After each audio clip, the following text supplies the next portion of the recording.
Somnifère, le podcast. Bonsoir à tous, nous sommes le mercredi 1er décembre et Somnifère vous raconte ce soir l'histoire d'une mère de famille qui mène une vie modeste et sans histoire dans une petite maison de campagne. Or depuis quelques jours, un homme semble rôder autour de son domicile. Il n'a pas du tout l'air menaçant mais semble l'espionner et guetter ses moindres faits et gestes. Elle décide alors de le confronter pour découvrir ses intentions. Cette rencontre va la bouleverser. Et juste avant cela, une séance de relaxation sous la forme ce soir d'un scan corporel. Je vous souhaite une excellente nuit et maintenant place à notre séance de relaxation. La séance de relaxation.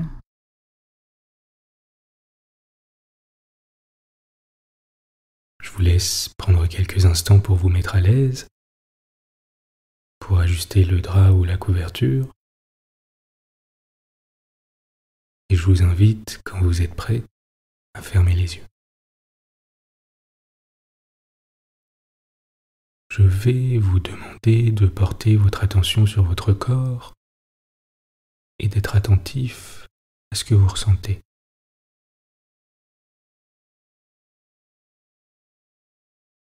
Un peu comme un observateur extérieur. Notez votre humeur,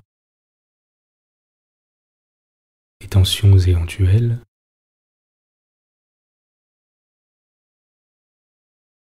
les émotions que vous ressentez,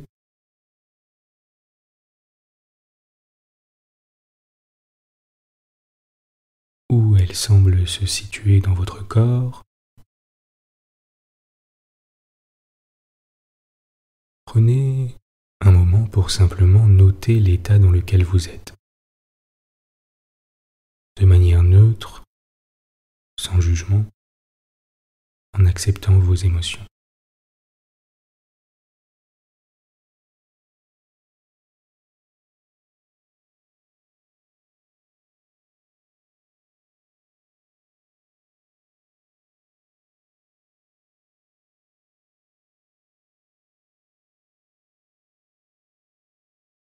Je vais vous demander à présent de prendre une grande inspiration par le nez, en gonflant vos poumons,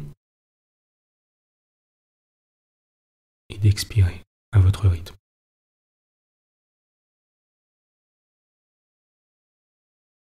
À nouveau la même chose, en gonflant votre ventre cette fois, et expirez à votre rythme.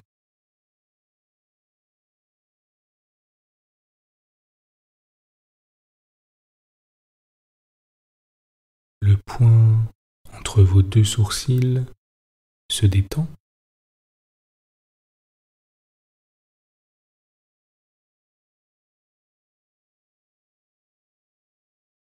Votre mâchoire se relâche.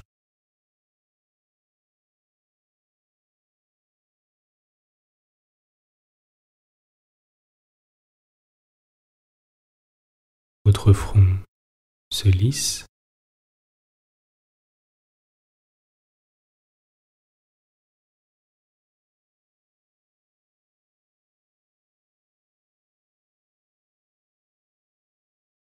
Et votre cuir chevelu se détend également.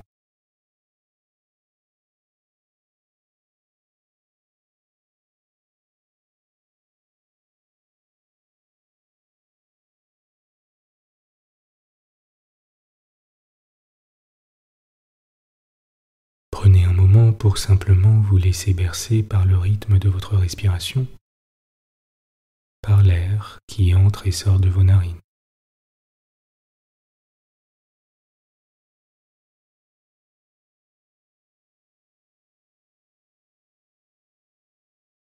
Par les mouvements réguliers de votre ventre qui monte, qui descend.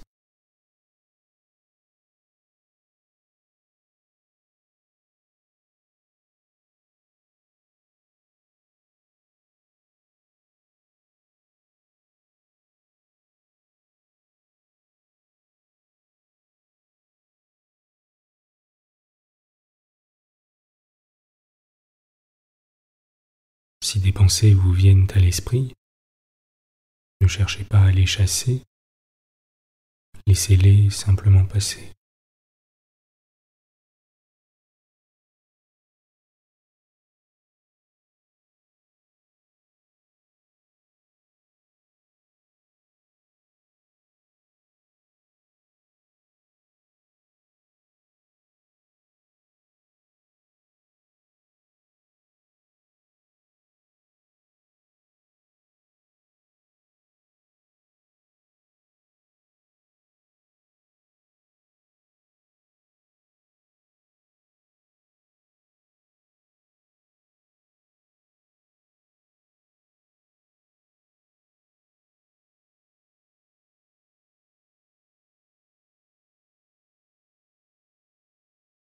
Relâchez vos épaules, laissez-les aller comme si elles devenaient très lourdes.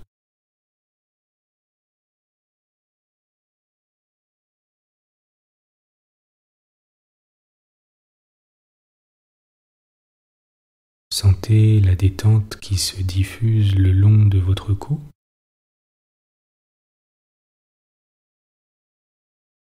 Le long de votre nuque.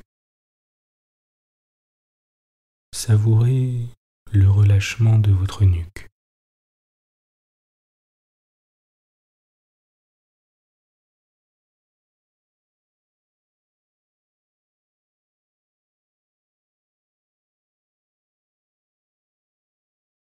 Ce relâchement chemine maintenant le long de vos bras et de vos avant-bras.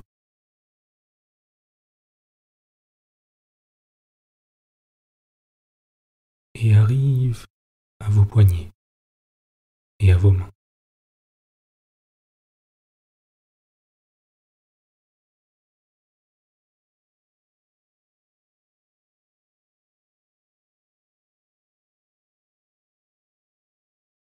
Vos deux bras sont complètement détendus. Relâchez votre ventre,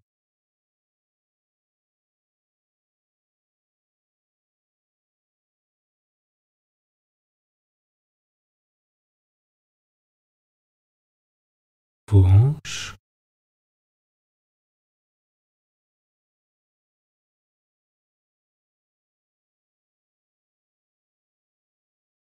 vos cuisses.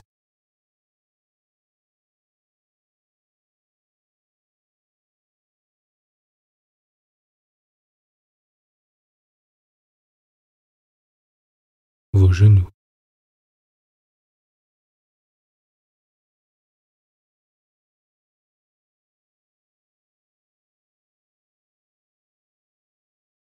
Vos mollets.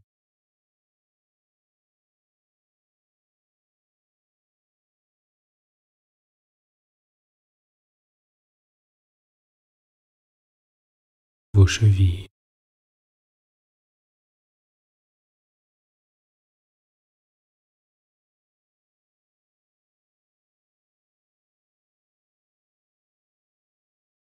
Et enfin vos pieds.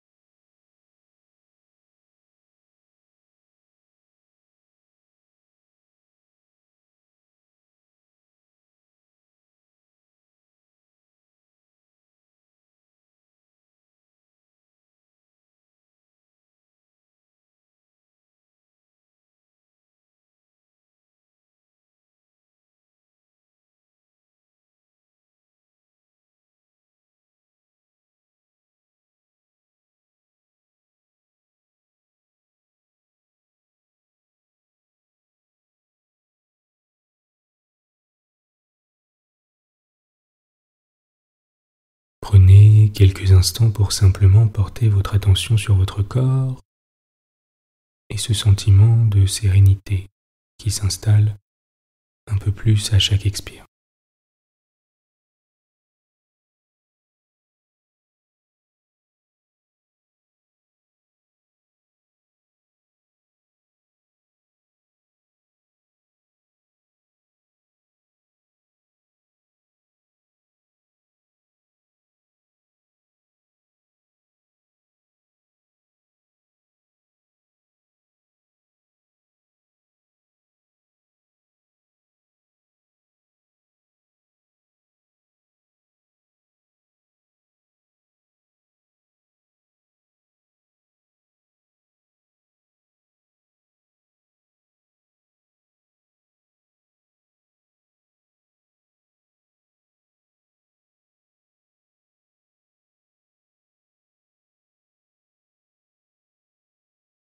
Portez à présent votre attention sur votre respiration.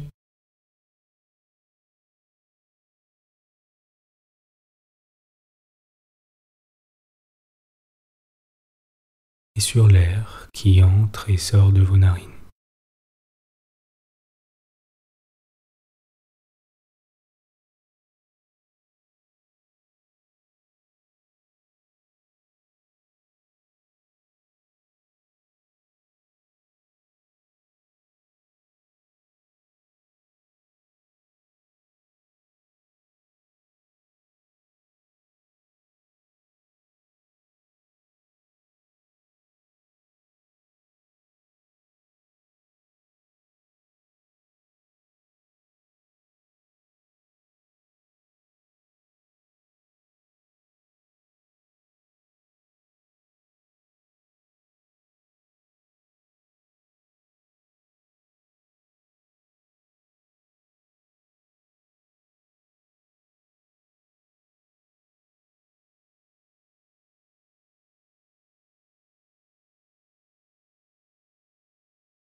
Vous êtes calme et détendu. L'histoire du soir. Guy de Maupassant, le retour. La mer fouette la côte de sa vague courte et monotone. De petits nuages blancs passent vite à travers le grand ciel bleu, emportés par le vent rapide comme des oiseaux. Et le village, dans le pli du vallon qui descend vers l'océan, se chauffe au soleil. Tout à l'entrée, la maison des Martin-l'Évêque, seule au bord de la route. C'est une petite demeure de pêcheurs aux murs d'argile, au toit de chaume, empanachée d'iris bleus. Un jardin large comme un mouchoir, où poussent des oignons, quelques choux, du persil, du cerfeuil, se carre devant la porte. Une haie le clôt le long du chemin. L'homme est à la pêche, et la femme devant la loge répare les mailles d'un grand filet brun tendu sur le mur ainsi qu'une immense toile d'araignée. Une fillette de 14 ans à l'entrée du jardin, assise sur une chaise de paille penchée en arrière et appuyée du dos à la barrière, raccommode du linge de pauvre, rapiécé, reprisé déjà. Une autre gamine, plus jeune d'1 an, berce dans ses bras un enfant tout petit, encore sans geste et sans parole, et 2 mioches de 2 et 3 ans le derrière dans la terre, nez à nez, jardinent de leurs mains maladroites et se jettent des poignées de poussière dans la figure. Personne ne parle. Seul le moutard, qu'on essaie d'endormir, pleure d'une façon continue, avec une petite voix aigre et frêle. Un chat dort sur la fenêtre, et des giroflées épanouies font au pied du mur un beau bourrelet de fleurs blanches, sur qui bourdonne un peuple de mouches. La fillette qui coud près de l'entrée appelle tout à coup. « Maman !» La mère répond. « Qu'est-ce que t'as ?» « Le revoilà. » sont inquiètes depuis le matin parce qu'un homme rôde autour de la maison. Un vieil homme qui a l'air d'un pauvre. Elles l'ont aperçu comme elles allaient conduire le père à son bateau pour l'embarquer. Il était assis sur le fossé, en face de leur porte. Puis quand elles sont revenues de la plage, elles l'ont retrouvé là, qui regardait la maison. Il semblait malade et très misérable. Il n'avait pas bougé pendant plus d'1 heure, puis voyant qu'on le considérait comme un malfaiteur, il s'était levé et était parti en traînant la jambe. Mais bientôt, elle l'avait vu revenir de son pas lent et fatigué, et il s'était encore assis un peu plus loin cette fois, comme pour les guetter. La mère et les fillettes avaient peur. La mère surtout se tracassait, parce qu'elle était d'un naturel craintif et que son homme, l'évêque, ne devait revenir de la mer qu'à la nuit tombante. Son mari s'appelait l'évêque. Elle, on l'a nommé Martin. Et on les avait baptisés les Martin l'évêque. Voici pourquoi. Elle avait épousé en premières noces un matelot du nom de Martin qui allait tous les étés à Terre-Neuve à la pêche de la morue. Après 2 années de mariage, elle avait de lui une petite fille et elle était encore grosse de 6 mois quand le bateau qui portait son mari disparut. On n'en eut jamais aucune nouvelle, aucun des marins qui le montaient ne revint. On le considéra donc comme perdu, corps et biens. La Martin attendit son homme pendant 10 ans, élevant à grande peine ses 2 enfants. Puis, comme elle était vaillante et bonne femme, un pêcheur du pays, l'évêque, veuf avec un garçon, la demanda en mariage. Elle l'épousa et eut encore de lui 2 enfants en 3 ans. Ils vivaient péniblement, laborieusement. Le pain était cher et la viande presque inconnue dans la demeure. On s'endettait parfois chez le boulanger en hiver pendant les mois de bourrasque. Les petits se portaient bien cependant. On disait « c'est des braves gens les Martin l'évêque ». La Martin est dure à la peine et l'évêque n'a pas son pareil pour la pêche. La fillette, assise à la barrière, reprit. On dirait qu'il nous connaît. Mais la mère ne s'y trompait pas. Non, ça n'était pas quelqu'un du pays pour sûr.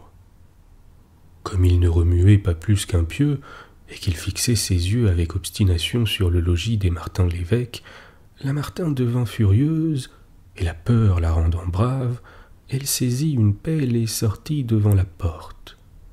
« Qu'est-ce que vous faites là » cria-t-elle au vagabond. Il répondit d'une voix enrouée. « Je prends la fraîche. Je vous fais du tort. » Elle reprit. « Pourquoi êtes-vous quasiment en permanence en train d'espionner ma maison ?» L'homme répliqua. « Je ne fais de mal à personne. C'est-y point permis de s'asseoir sur la route. » Ne trouvant rien à répondre, elle rentra chez elle. La journée s'écoula lentement. Vers midi, l'homme disparut, mais il repassa vers 5 heures. On ne le vit plus dans la soirée. L'évêque rentra à la nuit tombée. On lui dit la chose, il conclut. C'est quelque fouineur ou quelque malicieux. Et il se coucha sans inquiétude, tandis que sa compagne songeait à ce rôdeur qui l'avait regardé avec des yeux si drôles. Quand le jour vint, il faisait grand vent et le matelot, voyant qu'il ne pourrait prendre la mer, aida sa femme à raccommoder ses filets. Vers 9 heures, la fille aînée, une Martin, qui était allée chercher du pain, rentra en courant la mine effarée et cria « Maman, le revoilà !»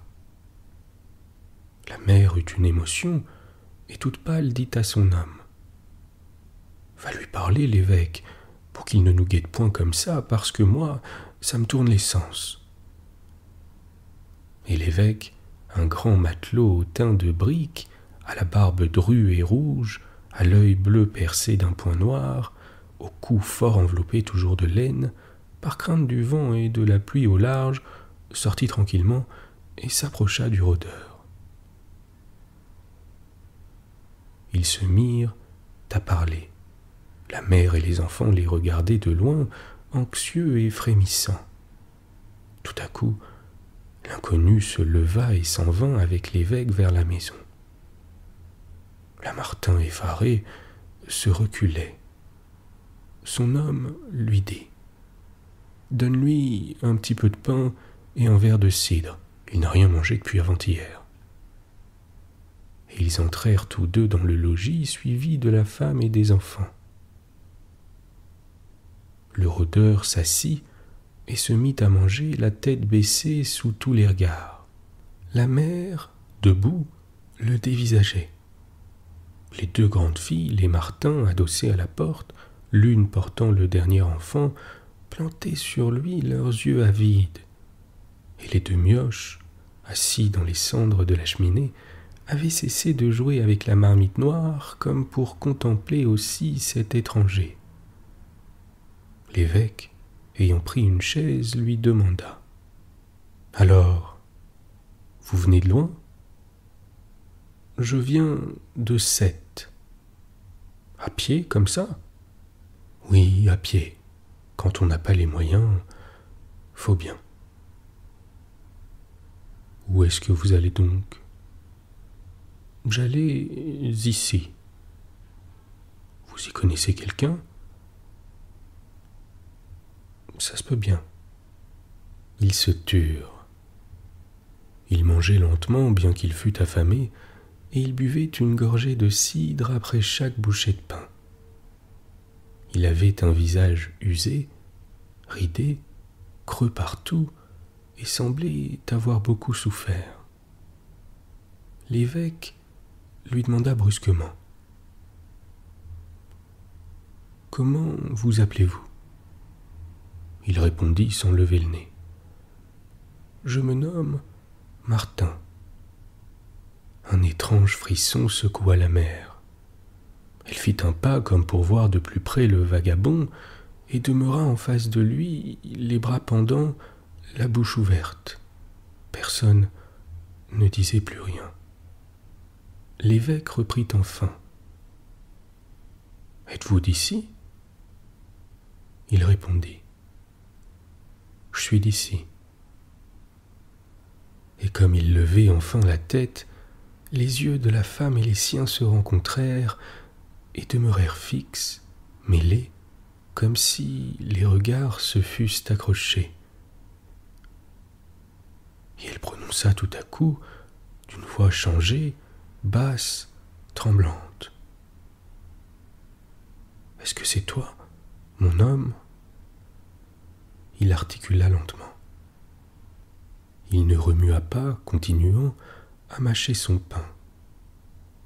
L'évêque, plus surpris qu'ému, balbutia. « C'est toi, Martin ?» L'autre dit simplement. « Oui, c'est moi. » Et le second mari demanda. « D'où est-ce que tu viens ?» Le premier raconta. « De la côte d'Afrique. J'ai sombré sur un banc. Nous nous sommes sauvés à trois, Picard, Vatinelle et moi. Nous avons été pris en otage pendant 12 ans. Picard et Vatinelle sont morts. C'est un voyageur anglais qui m'a pris en passant et qui m'a reconduit à Sète. Et me v'là. » Lamartine s'était mise à pleurer, la figure dans son tablier. L'évêque prononça. « Qu'est-ce que nous allons faire ?» Martin demanda. « C'est toi, son homme ?» L'évêque répondit. « Oui, c'est moi. » Ils se regardèrent et se turent. Alors, Martin, considérant les enfants en cercle autour de lui, désigna d'un coup de tête les deux fillettes. Ce sont les miennes. C'est les tiennes. Il ne se leva point, il ne les embrassa point, il constata seulement. Bon Dieu, qu'elles sont grandes. L'évêque répéta. Qu'est-ce que nous allons faire? Martin, perplexe, ne savait guère plus. Enfin, il se décida. Moi, je ferai à ton désir. Je ne veux pas te faire de tort, c'est contrariant tout de même vu la maison. J'ai 2 enfants, tu en as 3, chacun les siens. La mère, c'est elle qui décidera. Je suis consentant à ce qui te plaira, mais la maison, c'est à moi vu que mon père me l'a laissée, que j'y suis né et qu'elle a des papiers chez le notaire. La Martin pleurait toujours, par petits sanglots cachés dans la toile bleue du tablier. Les 2 grandes fillettes s'étaient rapprochées et regardèrent leur père avec inquiétude. Il avait fini de manger, il dit à son tour. Qu'est-ce que nous allons faire? L'évêque eut une idée. Il faut aller chez le curé. Il décidera. Martin se leva, et comme il s'avançait vers sa femme, elle se jeta sur sa poitrine en sanglotant. Mon homme, te v'là. Martin, mon pauvre Martin, te v'là. Elle le tenait à plein bras, traversé brusquement par un souffle d'autrefois, par une grande secousse de souvenirs qui lui rappelait ses 20 ans et ses premières étreintes. Martin, ému lui-même, l'embrassait sur son bonnet. Les 2 enfants dans la cheminée se mirent à hurler ensemble en entendant pleurer leur mère, et le dernier-né dans les bras de la seconde des Martin clama d'une voix aiguë comme un fifre faux. L'évêque, debout, attendait. « Allons, dit-il, faut se mettre en règle. » Martin lâcha sa femme, et comme il regardait ses 2 filles, la mère leur dit « Embrassez votre père au moins. » Elles s'approchèrent en même temps, l'œil sec, étonné, un peu craintive, et il les embrassa l'une après l'autre sur les 2 joues d'un gros béco paysan. En voyant approcher cet inconnu, le petit enfant poussa des cris si perçants qu'il faillit être pris de convulsions. Puis les 2 hommes sortirent ensemble. Comme ils passaient devant le café du commerce, l'évêque demanda « Et si nous prenions une goutte ?»« Moi je veux bien, » déclara Martin. Ils entrèrent, s'assirent dans la pièce encore vide. « Hé, Chicot, c'est Martin qui est revenu. Martin, celui à ma femme, tu sais bien, Martin des 2 sœurs qui étaient perdues. » Et le cabaretier, 3 verres d'une main, un carafon de l'autre, s'approcha, ventru, sanguin, bouffi de graisse, et demanda d'un air tranquille. « Tiens, te v'là donc, Martin. » Martin répondit. « Me v'là. »